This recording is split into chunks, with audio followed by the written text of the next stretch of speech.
आंखों में आंसुओं का सैलाब है, कलेजे में अपने जिगर के टुकड़े को खोने की तड़प। हर सांस सीने में भारी है, गला रुंधा हुआ है। अपने लाल से बिछड़ने का दर्द दिल में रह रहकर तूफान की तरह उठ रहा है, जिसने इस माँ को बेचैन और बेसुध कर दिया है। इस हाल में थोड़ा होश संभालते हुए शहीद कैप्टन दीपक सिंह की मां ने हुक्मरानों से एक सवाल पूछा है। ये सवाल सिर्फ शहीद कैप्टन दीपक सिंह की मां का नहीं, बल्कि हर उस मां का है जिसने आतंकी हमलों में अपने बहादुर बेटों को हमेशा के लिए खो दिया है। सरकार जी ये बात अगर आप उनको लड़ाई के लिए भेज रहे हैं दुश्मन के साथ, उनका पूरा इंतजाम होना चाहिए, अच्छी बुलेट प्रूफ जैकेटें मिलनी चाहिए। मेरे बेटे को दोनों जगह से गोलियां लगी, आगे से कोई काम नहीं आई, बुलेट प्रूफ जैकेट कोई काम नहीं आई उसकी। मेरी सरकार से यही विनती है, सब माओं का दिल एक सा होता है, सबके लाल एक सा होते हैं। जिनके बच्चे शहीद हुए हैं वो जान सकते हैं आप इस पीड़ा को, वो इस पीड़ा को जान सकते हैं क्या उनके बच्चों को। देवभूमि के शूरवीर शहीद कैप्टन दीपक सिंह को जन्म देने वाली मां पूछ रही है कि जब बेटे ने बुलेट प्रूफ जैकेट पहनी हुई थी तो शहीद बेटे के सीने और पीठ में दोनों ओर से बंदूक की गोलियां पार कैसे हो गई। शहीद कैप्टन दीपक सिंह की मां ने बुलेट प्रूफ जैकेट की क्वालिटी को लेकर सवाल खड़े किए हैं। उन्होंने सरकार से गुहार लगाई है कि सेना के जवानों को अच्छी गुणवत्ता वाले आधुनिक हथियारों और साजो सामान से लैस किया जाए, ताकि किसी और जवान की मां को उनकी तरह अपने लाल की शहादत के लिए तड़पना ना पड़े।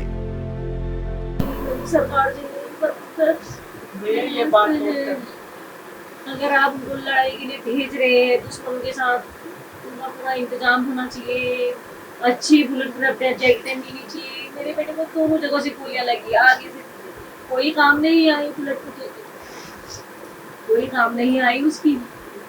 मेरी सरकार से यही विनती है, सब माओं का दिल एक सा होता है, सबके लाल एक सा होते हैं।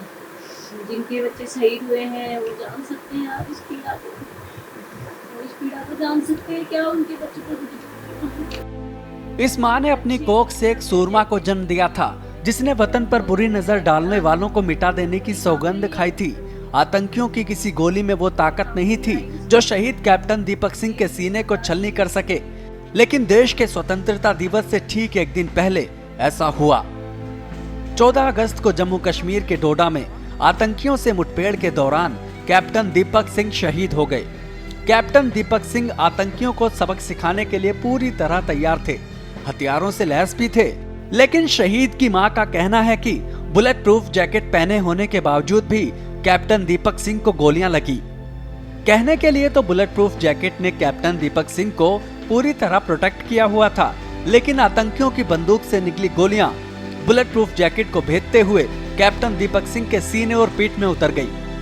शहीद कैप्टन दीपक सिंह की मां का कहना है कि अगर बुलेट प्रूफ जैकेट की क्वालिटी अच्छी होती तो शायद आज उनका बेटा जिंदा होता और आतंकियों को उनके अंजाम तक पहुंचा चुका होता।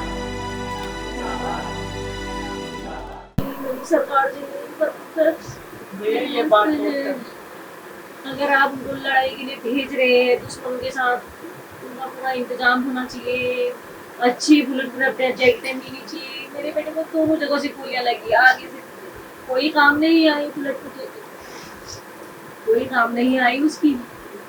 मेरी सरकार से यही विनती है, सब माओं का दिल एक सा होता है, सबके लाल एक सा होते हैं।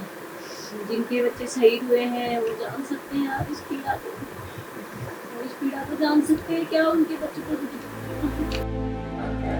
जम्मू कश्मीर में आतंकी घटनाएं बढ़ती ही जा रही हैं। कश्मीर में धारा 370 हटने के बाद से इस साल सबसे ज्यादा आतंकी वारदातें हुई हैं। घात लगाकर कायराना हमला करने वाले आतंकी सेना के जवानों को लगातार निशाना बना रहे हैं। इस तरह के आतंकी हमलों में कई जवान शहीद हो चुके हैं। कठुआ में हाल ही में हुए आतंकी हमले में देवभूमि के 5 जवान शहीद हो गए थे। वहीं अब डोडा में आतंकियों से मुठभेड़ के दौरान देहरादून के लाल कैप्टन दीपक सिंह भी शहीद हो गए। देहरादून के लाल कैप्टन दीपक सिंह की शहादत हुई है। वीरों की शहादत पर शहीदों के परिजनों को फक्र तो है, लेकिन इस बात का दुख भी है कि कश्मीर में आतंकी वारदातें जरा भी कम नहीं हो रही हैं। शहीद कैप्टन दीपक सिंह के पिता ने सरकार से सवाल पूछा है कि आखिर कब तक ऐसे ही आतंकी हमलों में माटी के लाल शहीद होते रहेंगे, और अगर ऐसे ही हर महीने आतंकी हमले में जवान शहीद होते रहे तो अपने बच्चों को सेना में देश की सेवा के लिए भेजने से पहले माँ बाप कई बार सोचेंगे। बिल्कुल, आप इस चीज़ को देख रहे होंगे कि ये जम्मू कश्मीर की जो घटनाएं हैं, जो भी इंसिडेंट वहाँ पे हो रहे हैं, मैं तो जब भी वहाँ पे कोई इंसिडेंट समाचार पत्र में या न्यूज़ चैनल में सुनता हूँ तो मेरे जहन में सबसे पहले एक बात आती है कि कोई हमारा बेटा उत्तराखंड का ना हो इसमें। और पिछले कुछ महीनों से आप देख रहे होंगे कि पिछले महीने कितने 5-6 पार्थिव शरीर एक साथ यहाँ पर आए थे। तो अगर इस प्रकार की घटना अगर हर महीने आपको अगर देखने को मिलेगी तो जो माँ बाप हैं जिनका एक अपने बच्चों को देश की सेवा में भेजने के लिए वो तत्पर रहते हैं, तो थोड़ा एक उनको भी सोचने को मजबूर हो जाएंगे। मेरी मिसेज तो कल से, जबकि मेरा भतीजा भी आर्मी में जाने का, उसकी वर्दी देख के काफ़ी बच्चे जो हैं ये उससे प्रेरणा ले लेते कि हम भी फौज में जाएंगे। तो इस प्रकार की घटना देख के थोड़ा सा क्वेश्चन मार्क लगता है। पाकिस्तान की सरपरस्ती में पलने वाले आतंकी पाक सेना और ISI की बदौलत आधुनिक हथियारों से लैस होते जा रहे हैं। भारतीय सेना पर होने वाले इस तरह के कायराना हमलों को आतंकी अक्सर घात लगाकर अंजाम देते हैं। हमारी सेना के पास आतंकियों से लोहा लेने के लिए आधुनिक हथियार भी हैं और कभी न टूटने वाला हौसला भी।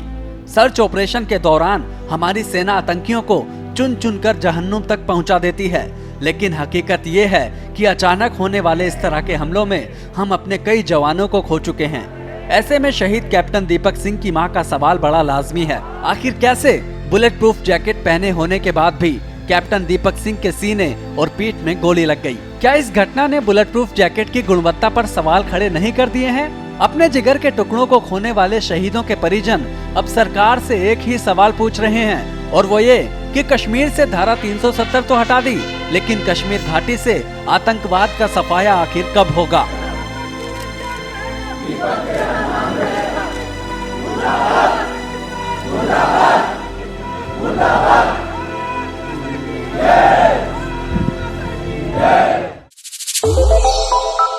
श्रेष्ठ भारत पर खबरों से जुड़े रहने के लिए चैनल को सब्सक्राइब और लाइक करें, बेल आइकन दबाएं और देखते रहें श्रेष्ठ भारत।